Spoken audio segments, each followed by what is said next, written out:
I got me a new inverter. Yeah, I bought me the new SkyMax 3000 watt pure sine wave inverter. Yeah, I know it's upside down. But if you remember my other video where I showed you how to pretty much build your $1,500, then $1,500 solar system, I recommended this inverter. Well, I've realized I've never used this inverter. I wasn't familiar with it, so I'm going to actually stress test it, and we're going to see how well it works. I think the best thing to test it out on be the welder. I gotta clean up the shop first. Hold on. Okay, so I'm gonna take the welder. I'm gonna turn it all the way up. Now, I don't have much in here. I don't have anything really to do. I just got this 1/4 inch. I got this 1/4 inch piece of scrap that I'm gonna use. We're just gonna run a bead on that and see how much energy we're actually using. Actually, before I do that, okay, you can see the sun's kind of setting. Yeah, I'm burning the box. And behind the clouds there.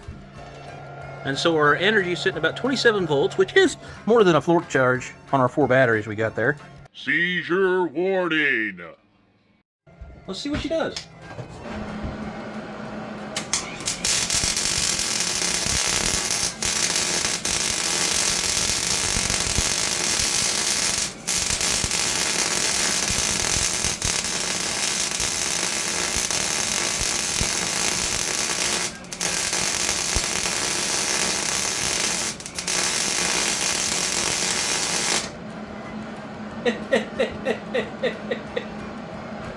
Okay, that's probably as much as you're gonna weld with this small of a machine in one go.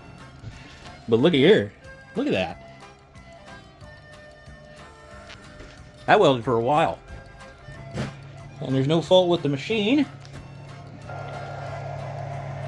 And our energy, our voltage did drop down to 25.6, which 25.2 is usually your resting voltage. So that means we still have some power coming in. But we did take the float charge out of the batteries. So that did rather well, actually. Huh. I'm impressed. Bought that from Missouri Wind and Solar. Not sponsored. Not sponsored.